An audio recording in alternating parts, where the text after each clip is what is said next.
Hi F lovers, welcome back to my channel. Video को start करने से पहले अगर आप में से किसी ने भी मेरे चैनल को सब्सक्राइब नहीं किया है तो प्लीज़ चैनल को सब्सक्राइब, वीडियो को लाइक और नीचे कमेंट करते हुए ज़रूर बताइएगा कि आज का ये पार्ट आप लोगों को कैसा लगा।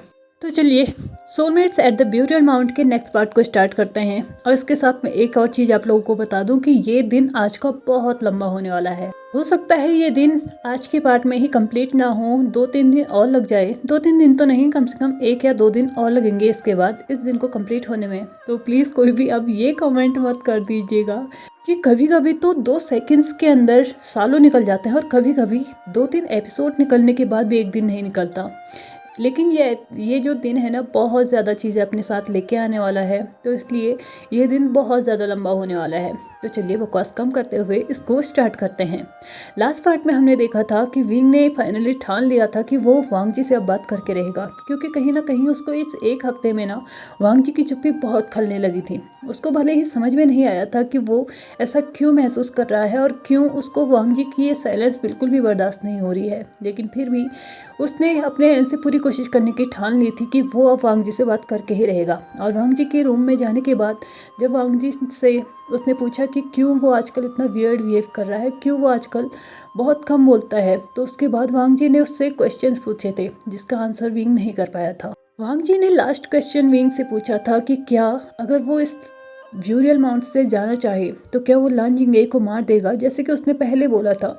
अगर वो उसकी बात नहीं मानता है और यहाँ से बाहर जाता है तो वो लान जिंगे को मार देगा। और वांग जी उस ब्यूरियल माउंट में एज ए विंग का पार्टनर बन के उससे शादी करके इसी कंडीशन में आया था कि लान जिंगे को वो तब तक ही सेफ रखेगा जब तक वांग जी उसका पार्टनर बन के उस ब्यूरियल माउंट में रहेगा। तो आज वांग जी वही क्वेश्चन उससे पूछ रहे हैं कि अगर वो यहाँ से जाना चाहे तो क्या वो जा सकता है, या अभी भी उसकी यही कंडीशन है कि वो लान जिंगे को उसके बदले मार देगा। विंग के पास सच में इसके आंसर में कोई भी आंसर उसके पास नहीं था। वो नहीं समझ रहा था कि उसे कौन से शब्द यूज़ करना चाहिए, क्या ऐसा बोलना चाहिए कि वांग जी को इस बात की तो संतुष्टि हो जाए कि वो लान जिंगे को नहीं मारेगा, और साथ ही साथ वो उसको यहाँ से जाने भी नहीं देना चाहता। 20 से 25 सेकंड तक एकदम चुप रहने के बाद अब विंग भी अपनी चुप्पी को तोड़ता है और डायरेक्टली वांग जी की तरफ देखते हुए बोलता है, क्या ऐसा कोई तरीका है जिसकी वजह से मैं तुम्हारे यहाँ से जाने के हर एक रास्ते को बंद कर सकूं? क्या तुम ऐसा कोई तरीका मुझे बताओगे कि मैं तुम्हें यहाँ से जाने से रोक लूँ?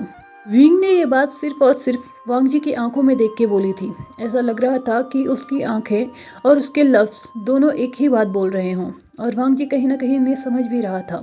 बिना आई कांटेक्ट को ब्रेक किए वांग जी भी रिप्लाई करता है, अधिकार।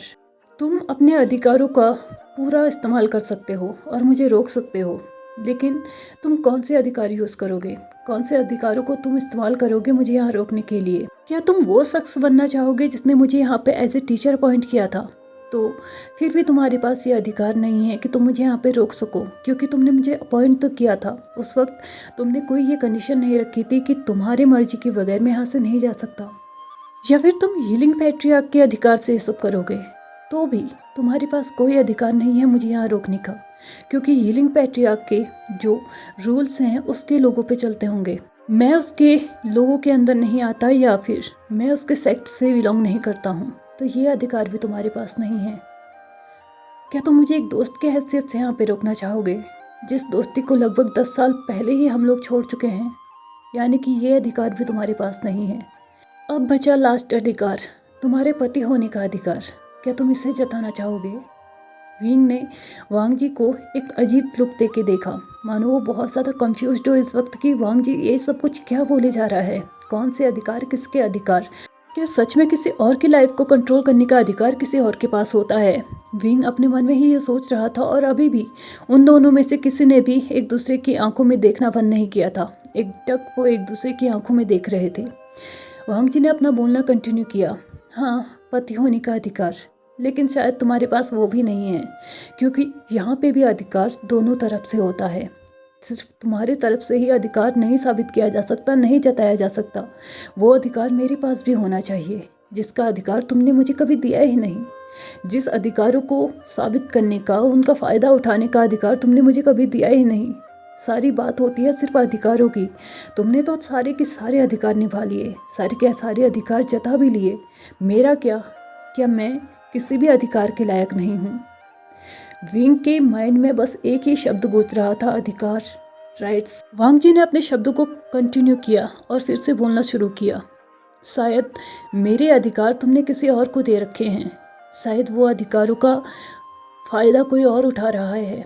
हमारी लाइफ में आने वाला हर एक शख्स हमारी लाइफ में एक अलग ही रोल प्ले करता है और एक अलग ही पोजीशन पाता है हमारे दिल में। लेकिन जब मैं तुम दोनों को देखता हूँ ना, तो मुझे लगता है कि उसने कोई नई जगह नहीं बनाई तुम्हारे दिल में। ऐसा लगता है कि उसने मुझे ही रिप्लेस कर दिया, मुझे पूरी तरीके से रिप्लेस कर दिया अपने आप से, या फिर यूँ कहो कि तुमने मुझे रिप्लेस कर दिया उसके साथ। वांग जी जैसे जैसे अपने शब्दों को अपने मुंह से बाहर निकाल रहा था, विंग उतना ज़्यादा कंफ्यूज होते जा रहा था। आखिरकार वांग जी ये क्या बातें कर रहा है?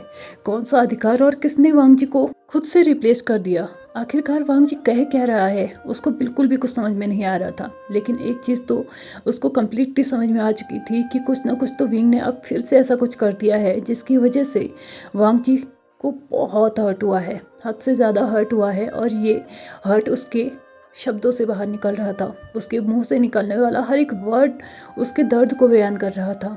ऐसा लग रहा था कि उसकी आंखों में से आंसू आए या ना आए, उसके लफ्ज़ उसकी तकलीफ को उसके मुंह से बाहर निकाल रहे थे। वांग जी अभी भी विंग की साइड को ही देखा हुआ था। वो इंतज़ार में था कि विंग कुछ तो बोलेगा, और उसका इंतज़ार ख़त्म भी हुआ। विंग ने वांग जी से क्वेश्चन किया, ये सब कुछ क्या था लांजान? ये कैसी बातें थी? क्या बोला है तुमने? ये सब कुछ मुझे बिल्कुल भी कुछ समझ में नहीं आया। आखिरकार कौन है वो शख्स जिसको मैंने तुम्हारी जगह दे दी मेरी ज़िंदगी में? तुम्हारी जगह तुम्हारी है लांजान, उसे कोई नहीं ले सकता। कभी नहीं, ना आज, ना कल, ना ही कभी आने वाले भविष्य में। तुम जहाँ पे हो तुम वहीं पे रहोगे। तुम्हारी जगह कोई नहीं ले सकता। विंग आगे कुछ बोलता, इससे पहले ही वांग जी बोल चुका था, वैन किंग। विंग अब बहुत बुरी तरीके से कंफ्यूज हो चुका था। उसको नहीं समझ में आ रहा था कि आखिरकार वांग जी ने ऐसा क्या देखा है उन दोनों के बीच, जो कि उसको लग रहा है कि वैन किंग उससे ज़्यादा इम्पोर्टेंट है। हाँ, वो मानता है कि उसने वैन किंग के साथ अपना एक अलग ही बॉन्ड बना के रखा हुआ है, लेकिन उन दोनों की अलग जगह है मेरी लाइफ में। वैन किंग एक अलग रोल प्ले करती है तो वांग जी एक अलग रोल प्ले करता है। वो दोनों कभी एक ही तरीके से एक ही रोल प्ले नहीं कर सकते। उन दोनों को ही मैंने अपने दिल में एक अलग अलग जगह दी है। वांग जी को आखिर ऐसा क्यों लग रहा है कि उसको वैन किंग ने रिप्लेस किया है? विंग फिर से वांग जी से क्वेश्चन करता है, तुम्हें ऐसा क्यों लगता है लांजान? क्या तुमने ऐसा कुछ देखा है या ऐसा कुछ महसूस किया है? वांग जी विंग की बात कंप्लीट होती उससे पहले ही बोल चुका था, क्योंकि ऐसा ही है विंग। वो मुझसे ज़्यादा इम्पॉर्टेंट है, उसका हर एक चीज़ मुझसे ज़्यादा मैटर करता है। अगर यही सब कुछ बातें थी तो तुमने उससे शादी क्यों नहीं कर ली और मुझे यहाँ पे क्यों लेके आए? वांग जी ऐसा बोलते बोलते कब बेड में पड़ चुका था उसको नहीं पता चल रहा था, क्योंकि विंग ने उसको दोनों आर्म से पकड़ के बेड में लिटा दिया था और खुद उसके ऊपर आके उसके दोनों हाथों को अब पकड़ के उसके सर के ऊपर बहुत टाइटली उसने प्रेस किया था। और उसके बाद उसने उससे बोला, हिम्मत भी कैसे हुई तुम्हारी मेरी और उसके बारे में ये सब कुछ बात करने की? क्या तुम नहीं जानते हो कि वो और मैं सिर्फ दोस्त हैं? वांग जी भी इस वक्त जो उसको स्लाइटली थोड़ा सा पेन हो रहा था ना अपने हाथ में, उसको इग्नोर करते हुए बोलता है, क्या सच में तुम दोनों सिर्फ फ्रेंड्स हो? क्या तुम इस रिश्ते को सिर्फ दोस्ती का नाम देते हो? और अगर सच में तुम दोनों सिर्फ दोस्त हो तो उस दिन जिस दिन मैं तुम्हारे साथ डिस्कशन के लिए तुम्हारी केब में आने वाला था, तो तब उस दिन तुम दोनों बेड में लेट के क्या कर रहे थे? क्या कर रहे थे तुम उस पोजीशन में? क्या सच में दो दोस्त उसी पोजीशन में लेटे रहते हैं किसी एक के बेड में, और वो भी उसके बेड में जो पहले से मैरिड था? या उस वक्त तुम ये भी भूल चुके थे कि तुमने मुझसे शादी की है? तुम यहाँ पे मुझे लेके आए हो अपने पार्टनर के रूप में। सारी दुनिया हमें पार्टनर्स के रूप में जानती है, और तुम क्या कर रहे हो भी? क्या तुम्हें मुझसे मन नहीं भरता? क्या मैं अकेला काफ़ी नहीं हूँ तुम्हारे लिए? इस वक्त वांग जी एक ऐसी वाइफ की तरह बात कर रहा था ना कि वो अपने हस्बैंड को किसी और के साथ शेयर ही नहीं करना चाहता। इस वक्त वो कम्प्लीटली ये भूल ही चुका था कि वो खुद ही भी एक लड़का है।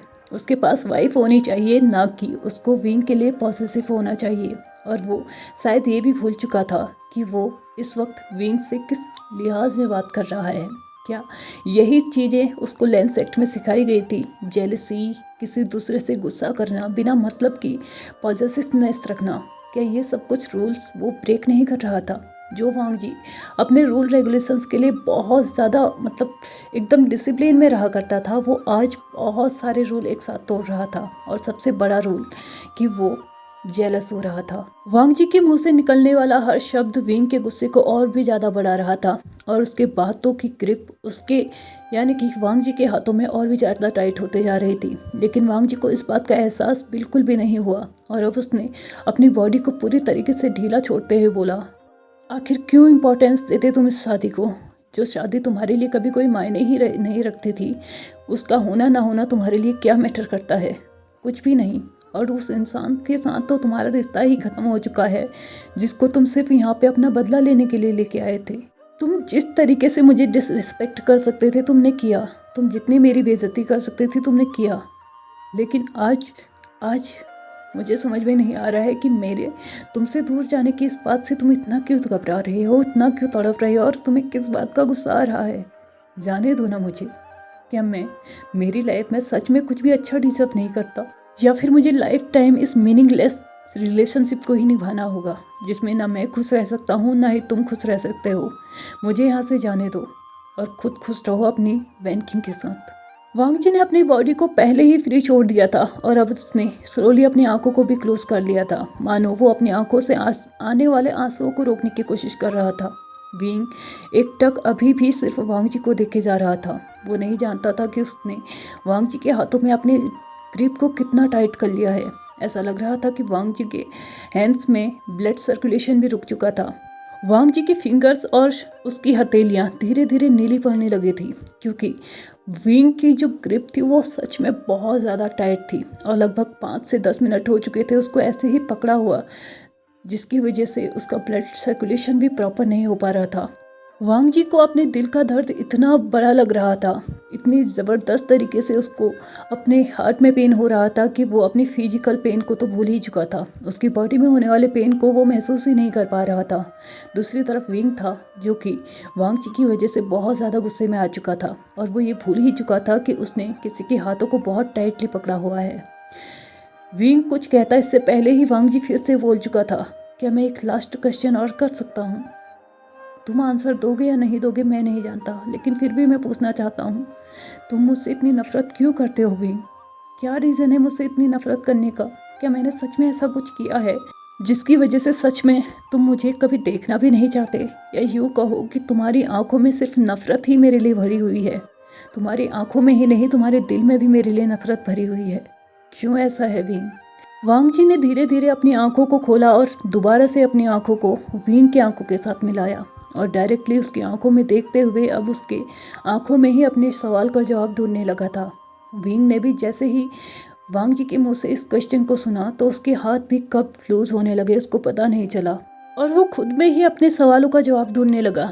आखिरकार जब वो वांग जी को इस ब्यूरियल माउंट में लेके आया था तो उस वक्त वो उसको अपना सबसे बड़ा दुश्मन मानता था, जिसने बाकियों के साथ मिलके ब्यूरियल माउंट को तबाह करने की प्लानिंग की थी, सभी का साथ दिया था। अगर ऐसा नहीं होता तो वांग जी पहले ही उन सभी लोगों को रोक सकता था, लेकिन वांग जी ने ऐसा नहीं किया। इसका मतलब क्लियर था कि वांग जी भी उन लोगों के साथ मिला हुआ था और वांग जी विंग का दोस्त था पहले, यानी कि 10 साल पहले वांग जी और विंग बहुत अच्छा बॉन्ड शेयर करते थे, बहुत अच्छी दोस्ती उन लोगों के बीच में थी और कहीं ना कहीं उन लोगों ने एक दूसरे से ये तक प्रॉमिस किया था कि वो हमेशा सच का साथ देंगे, कमज़ोर लोगों का साथ देंगे, उनको हमेशा प्रोटेक्ट करेंगे। तो आखिरकार लेंस सेक्ट के मेंबर होने के बावजूद भी उसने अपना वादा कैसे तोड़ दिया, कैसे वो अपने किए हुए कस्मों से मुकर गया।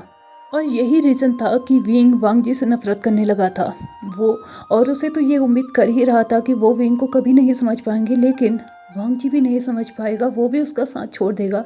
ये सब कुछ विंग को बिल्कुल भी बर्दाश्त नहीं हुआ और वो कभी इस चीज़ को एक्सेप्ट भी नहीं कर पाया और ना ही उसने वांग जी को एक चांस दिया अपनी बात को रखने का। और अपने आप में ही उसने ये तक मन बना लिया कि वो वांग जी को इस बात की सज़ा देगा और काफ़ी हद तक उसने इस बात की सज़ा वांग जी को दी भी थी, या ये कहो कि अभी तक दे रहा है। वांग जी की तरफ देखे देखे कब विंग के मुंह से ये निकल गया कि नहीं, ऐसा नहीं है, मैं तुमसे नफरत नहीं करता। वो खुद भी नहीं जानता था कि ये शब्द उसके मुंह से कब निकले, लेकिन इसी बात पे वांग जी ने विंग को थोड़ा सा झटका देते हुए उसको खुद से अलग किया और बोला, अगर सच में ऐसा कुछ भी नहीं था विंग, तो उस दिन तुमने, जिस दिन सुचेंग का हमला इस ब्यूरियर माउंट में हुआ था, उस दिन तुम कैसे भूल गए ब्यूरियर माउंट में बैरियर सेट करना? चलो ठीक है, एक पल के लिए तुम भूल गए थे, लेकिन उस समय का क्या, जिस वक्त मैं 2 से 3 दिन तक बेहोश पड़ा रहा? अगर तुम चाहते तो मुझे स्पेशल एनर्जी ट्रांसफ़र करके मुझे उसी वक्त होश में ला सकते थे, लेकिन तुमने मुझे उस हालत में अकेला छोड़ दिया। क्या सच में तुम्हें कुछ भी महसूस होता अगर मैं बेहोश की हालत में ही मुझे कुछ हो जाता, या फिर मैं कभी होश में ही नहीं आता? क्या सच में तुम्हें थोड़ा सा भी महसूस होता कि तुमने कुछ खोया है? शायद नहीं, गलत हूँ मैं। वांग जी ये बोलते बोलते अपने आप को एक पेन में महसूस करने लगा, क्योंकि फिर से विंग ने उसके आर्म्स को बहुत टाइटली पकड़ लिया था और चिल्लाते हुए बोला, लानचान। विंग इससे आगे कुछ कह पाता इससे पहले ही लान वांग जी ने विंग को अपने आप से दूर धक्का देते हुए बोला, खबरदार, जो तुम्हारा तुमने मुझे छूने की कोशिश भी की, अपने इस गंदे हाथों से मुझे दोबारा मत छूना विंग, कभी नहीं। आज के बाद मैं तुम्हें बिल्कुल भी अधिकार नहीं देता कि तुम मुझे छुओ।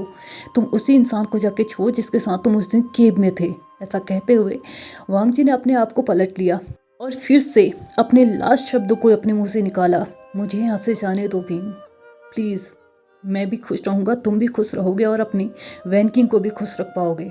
ऐसा कहते हुए वांग जी ने अपने लास्ट शब्दों को बोला, और इसके आगे उसने विंग को बोलने की इजाज़त भी नहीं दी, क्योंकि उसने विंग को क्लियरली ये इशारा कर दिया था कि अब वो यहाँ से जा सकता है, और वो अब एक और शब्द उसके मुंह से नहीं सुनना चाहता।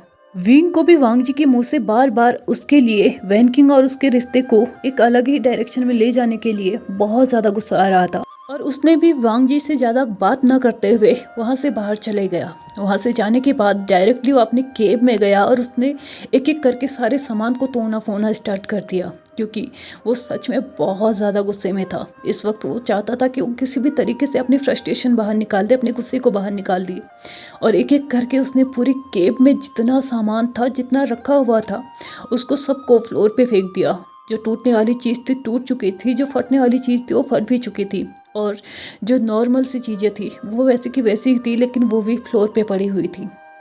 दूसरी तरफ वांग जी था, जो कि अपने बेड में बैठ के पूरी तरीके से रो रहा था। वांग जी के आंखों में से आंसू शायद पहली बार अपनी लाइफ में निकल रहे थे। उसकी आंखों ने कभी आंसू देखे ही नहीं थे। उसने अपने आप को इतना सख्त बना के रखा था कि कोई भी इंसान उसके आसपास भी नहीं आ सकता था। दोस्त के नाम पे सिर्फ एक विंग ही था जो उसके आसपास आया था, और आज विंग ने ही उसे इतनी बुरी तरीके से तोड़ दिया था। वांग जी बेड के नीचे किनारे पे बैठ के अपने नीज को हक करके बहुत बुरी तरीके से रो रहा था, और उसकी बॉडी भी अब सिवर करने लगी थी, ट्रम्बल करने लगी थी, क्योंकि उसकी लाइफ में वो पहली बार रो रहा था। रोना कैसा होता है शायद ये पहली बार उसको महसूस हो रहा था। दूसरी तरफ विंग था, जो कि पूरी केब की दशा बिगाड़ने के बाद वो भी अपने बेड में अपने पीठ को हेल्प देते हुए, यानी कि मतलब बेड से सट के वो भी बैठ चुका था, और अपने नीज को हक करके वो भी रोने लगा था, क्योंकि कहीं ना कहीं ये दोनों ही एक दूसरे के लिए फीलिंग्स अब महसूस करने लगे थे। बस एक्सेप्ट करने में विंग को अब टाइम लग रहा था, क्योंकि वांग जी को अपनी फीलिंग्स रियलाइज़ हो चुकी थी, और उसको ये भी रियलाइज़ हो चुका था कि उसकी फीलिंग्स की वजह से ही वो वैंग किंग से जेलस फील कर रहा है। दोनों ही अपने अपने जगह पे बैठ के बुरी तरीके से रो रहे थे। उन्हें नहीं पता चल रहा था कि वो कब से रो रहे हैं। लगभग आधे घंटे से दोनों रो रहे थे। इधर विंग की केब में किसी की एंट्री होती है, और दूसरी तरफ लैन वांग जी के रूम में भी किसी की एंट्री होती है। रोने की वजह से वो दोनों ही इतने बेसुध हो चुके थे कि उनको ये पता ही नहीं चला कि उनके रूम में कब कोई आ भी चुका और उनके बगल में आके खड़ा भी हो चुका था। एक तरफ लैन सिचैन थे, जो लैन वांग जी के बगल में आके खड़े हो चुके थे, और दूसरी तरफ वैन किंग थी, जो वांग जी के रूम में जाके विंग के केब में जाके उसके बगल पे जाके बैठ भी चुकी थी। इधर लैन सिचैन ने अपने भाई के शोल्डर पे हाथ रख के उसको मजबूर कर दिया कि वो उस डायरेक्शन में देखे जिस डायरेक्शन से उसको उसके कंधे पे हाथ फील हो रहा था। और जैसे ही उसने अपने भाई को देखा तो वो उठ के अपने भाई को टाइटली हग करते हुए और भी ज़्यादा ज़ोर से रोने लगा। ऐसा लग रहा था कि उसकी दुनिया आज पूरी तरीके से उजड़ गई हो। ऐसा लग रहा था कि उसने अब सब कुछ खो दिया, कुछ भी नहीं बचा है उसके पास। दुनिया में जो कुछ भी उसके पास था उसने सब कुछ खो दिया। दूसरी तरफ जैसे ही विंग को फील होता है कि उसके बगल में कोई आ चुका है, उसने भी अपने फेस को अपने हाथों से छिपाते हुए और भी जोर से रोना स्टार्ट कर लिया। वैन किंग ने उसके बैक को रब करते हुए उसको काम डाउन करने की कोशिश की, लेकिन इस वक्त कुछ भी काम नहीं आ रहा था। वो भी और भी ज़्यादा जोर से रोने लगा था। उसके लिए भी सेम सिचुएशन थी। ऐसा लग रहा था कि वांग जी की बातों से उसने वांग जी को कम्प्लीटली हर तरीके से खो दिया है और अब वांग जी को पाना शायद दुनिया में सबसे बड़ा टास्क है उसके लिए, और शायद यूँ कहो कि उसके लिए इम्पॉसिबल सा हो चुका है, क्योंकि आज विंग ने वांग जी की नज़रों में अपने लिए सिर्फ नफरत देखी थी, एक ऐसी नफरत जिसको मिटा पाना शायद अब विंग के बस में नहीं था, और वो बहुत बुरी तरीके से रोने लगा था। वैन किंग ने विंग से पूछा, क्या हुआ है विंग? क्या सच में कुछ बहुत बुरा हुआ है जिसकी वजह से तुम इतनी बुरी तरीके से रो रहे हो? विंग ने खुद को थोड़ी देर संभालते हुए बोला, वो यहाँ से जाना चाहता है, वो मुझे छोड़ के जाना चाहता है, वो यहाँ नहीं रहना चाहता। मैं ऐसा क्या करूँ कि मैं उसको रोक लूँ? मुझे कुछ तो बताओ कि मैं उसको यहाँ पे जाने से रोक लूँ। मैं नहीं चाहता वो यहाँ से जाए, मैं चाहता हूँ वो हमेशा मेरे साथ रहे, बस मेरे साथ रहे, बस मेरा होके रहे। मैं नहीं चाहता कि वो कभी किसी और का हो, या ये कहूँ कि वो यहाँ से छोड़ के मुझे यहाँ पे इस तरीके से छोड़ के जाए। मैं सिर्फ उसका हूँ और वो मेरा है, बस मैं सिर्फ यही चीज़ याद करके रखना चाहता हूँ, वो सिर्फ मेरा होना चाहिए, किसी और का नहीं। वांग जी सिर्फ मेरा है, मैं उसको यहाँ पे रोकना चाहता हूँ और बस मैं उसको यहाँ पे रोक लेना चाहता हूँ किसी भी तरीके से। प्लीज़ कुछ तो ऐसा बताओ मुझे कि मैं उसको यहाँ पे रोक लूँ। उसने वैन किंग को बुरी तरीके से झंझोड़ दिया था। ऐसा लग रहा था कि वो वैन किंग से बस आंसर चाहता था इस बात का कि वो कोई ऐसा हल बताए जिसकी वजह से वो वांग जी को यहाँ पर से जाने से रोक ले। बस एक क्वेश्चन का आंसर वो चाहता था कि वो ऐसा क्या करे कि वो वांग जी को यहाँ से जाने से रोक ले। वैन किंग ने विंग की सारी बातें सुनने के बाद उसके सिर्फ एक ही क्वेश्चन उससे पूछा, क्या तुम उससे प्यार करने लगे हो विंग? वैन किंग का ये क्वेश्चन काफ़ी था विंग को रियलिटी में लेके आने के लिए, और जैसे ही वैन किंग का ये क्वेश्चन विंग के कानों में गूंजा तो उसको एक अजीब सी फीलिंग हुई। क्या प्यार? मैं और लान वांग जी से? लेकिन ऐसा कैसे हो सकता है? वो खुद में ही बड़बड़ाया, और थोड़ी ही देर में उसकी बड़बड़ाने की आवाज़ मतलब थोड़ा सा लाउड हो चुकी थी, और उसने उसी वॉइस में कंटिन्यू किया बोलना, कैसे कैसे प्यार कर सकता हूँ मैं उससे?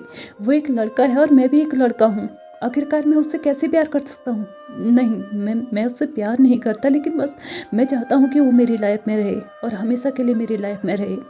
वैन किंग ने जैसे ही ये शब्द विंग के मुंह से सुने तो उसने विंग के शोल्डर को पकड़ के उसको पूरी तरीके से ऐसे हिलाया कि उसके सर से पैर तक पूरी बॉडी हिल चुकी थी, और उसके बाद उसको चिल्लाते हुए बोला, पागल मत बनो विंग, जो तुम्हारे दिल में है उसको एक्सेप्ट करो। अगर तुम उससे प्यार करते हो तो एक्सेप्ट करो इस बात को कि तुम उससे प्यार करते हो, वरना तुम भी अपने पिता की तरह अपने प्यार को खो दोगे।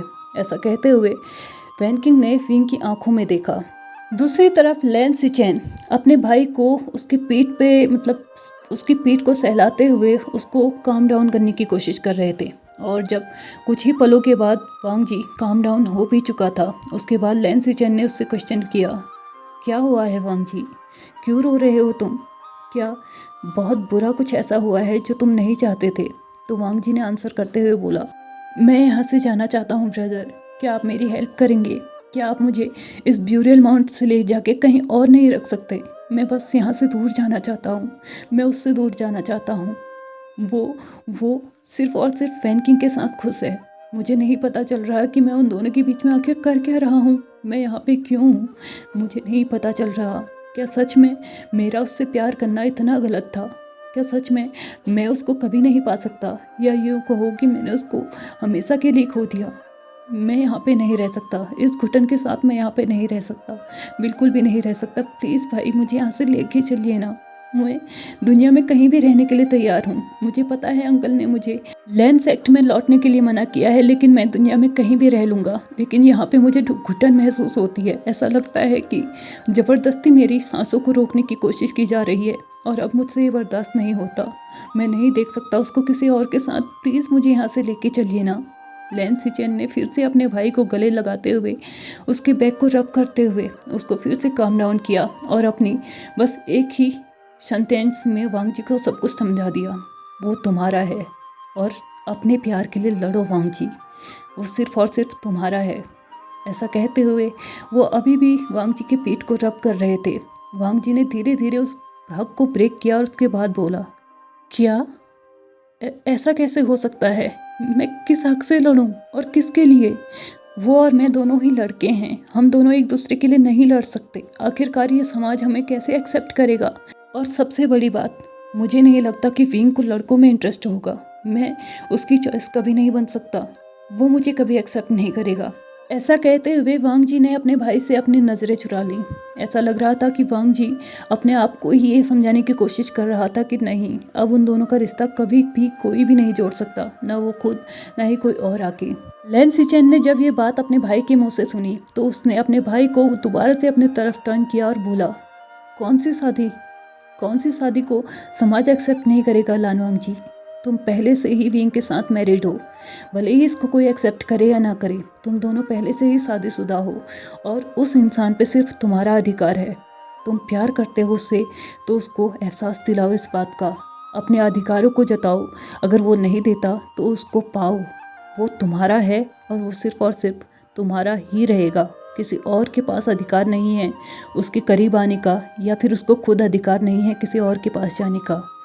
सिर्फ तुम ही हो जो उसको अपने पास लेके आ सकते हो, और तुम ही हो जो सिर्फ और सिर्फ उसके पति होने का अधिकार रखते हो। इसके अलावा तुम दोनों के बीच में कोई नहीं आ सकता। कुछ अधिकार ऐसे होते हैं वांग जी जिन्हें कोई देता नहीं है। वो अधिकार तुम्हारे पास खुद ब खुद आ जाते हैं जब रिश्ते नहीं जुड़ते हैं। अगर उस इंसान ने तुमसे शादी की है सबके सामने, हमारे पूर्वजों के सामने बैठ के उसने तुम्हारे साथ शादी की है, तो इस शादी को उसे निभाना भी होगा। वांग जी ने फिर से क्वेश्चन करते हुए बोला, लेकिन आज से पहले किसी दो लड़कों की शादी नहीं हुई है भाई, क्या सच में इस बात को इतनी नॉर्मली लिया जाएगा? लैन सिचेन ने आंसर करते हुए बोला, हर एक चीज़ की एक नई शुरुआत होती है वांग जी, और मुझे काफ़ी अच्छा लगेगा अगर इस नई चीज़ की शुरुआत मेरे भाई से हो।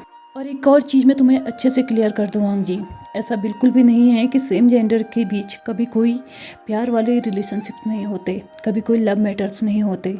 दो लड़के भी आपस में प्यार कर सकते हैं, दो लड़कियां भी आपस में प्यार कर सकती हैं, और इसका सबसे बड़ा उदाहरण हमारे पास पहले से ही है।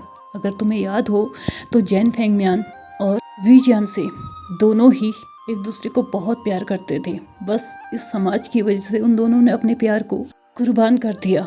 वो अच्छा था कि वी जियानसे की लाइफ में कांग्शी शरण आई, जिसकी वजह से वो कम्प्लीटली सब कुछ भूल चुके थे। लेकिन क्या जैन फेंगम्यान इसके बारे में कुछ भी भूल पाए? क्या उन्होंने कभी भी मैडम यू को अपनी वाइफ के रूप में उस तरीके से देखा जिस तरीके से वो अपनी लाइफ में वी जियानसे को देखते थे? अपने आप से पूछो, अगर ऐसा हो सकता था कि उन्होंने मैडम यू को पूरे दिल से अपनाया होता तो उन दोनों के बीच में वो तनाव कभी होता ही नहीं। और अपने आप के बारे में भी सोचो, अगर विंग तुम्हें नहीं मिला तो क्या तुम किसी और को अपना पाओगे? विंग का मैं नहीं जानता, शायद हो सकता है वो 2-4 दिन के बाद सब कुछ भूल भी जाए, या हो सकता है वो भी तुम्हारी ही तरह सोचे और कभी भी किसी और को एक्सेप्ट ना करे। लेकिन मैं तुम्हारे बारे में जानता हूँ, तुम कभी भी अपने आप को दूसरा चांस नहीं दोगे, क्योंकि लैंड सेक्ट में ये भी एक रूल है कि हम सिर्फ एक बार ही प्यार करते हैं, दूसरी बार प्यार करना हमें अलाउ नहीं होता।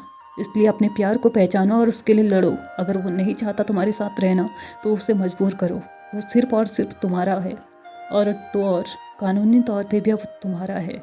इसलिए इस बात को पहचानो कि वो सिर्फ तुम्हें बिलोंग करता है, वो किसी और की तरफ आप आँख उठा के देख भी नहीं सकता। लड़ना सीखो वांग जी, लड़ना सीखो। दूसरी तरफ सेम चीज़ वैन किंग विंग को सिखा रही थी, यानी कि समझा रही थी कि वो अपने अंकल से कुछ सीखे, क्योंकि उसके अंकल ने भी अपने प्यार को खोया था और इसी वजह से वो ज़िंदगी भर कभी खुश नहीं रह पाए। मैडम यू से शादी होने के बावजूद भी वो सिर्फ वी जियांसे के बारे में ही सोचते रहते थे। जियांग्स को छोड़ के लगभग सभी लोग ये जानते थे कि जब वो लोग स्टूडेंट थे, यानी कि जैन फेंगम्यान, वी जियांसे, कांग्शी शरण, मैडम यू, लैन चिरेन और वैन रोहान, सभी के सभी जब स्टूडेंट की लाइफ अपनी जीते थे, तो तब जैन फेंगम्यान और वी जियांसे दोनों ही एक दूसरे के लिए फीलिंग्स रखते थे। लेकिन उन्होंने आज से पहले कभी ये नहीं सुना था कि दो लड़कों के बीच में भी कोई प्रेम संबंध हो सकते हैं। इसलिए उन्होंने अपने रिश्ते को कभी भी एक नेक्स्ट लेवल तक ले जाने की कोशिश नहीं की, और जब तक उन्होंने इस बात की हिम्मत जुटाई तब तक जैन फेंगम्यान के घर वालों ने उनकी शादी फिक्स कर दी थी मैडम यू के साथ। मैडम यू पहले से ही जानती थी कि कुछ ना कुछ अलग रिश्ता है जैन फेंगम्यान और वी जियांसे के बीच में, लेकिन फिर भी मैडम यू ने जैन फेंगम्यान के साथ शादी करने का निश्चय किया। और जब उन दोनों की शादी हो भी गई तो उसके बाद वी जानसे के पास कोई चांस नहीं बचा, इसलिए उसने जैन फेंगमियान के ऊपर गिव अप करना ही सही समझा। और कुछ सालों के बाद उसे कांग से सेरें मिल चुकी थी, जिसने कम्प्लीटली वी जानसे को भूलने में उसकी पूरी मदद की थी और खुद उसके दिल को पता नहीं कब चुरा लिया, उसको पता भी नहीं चला।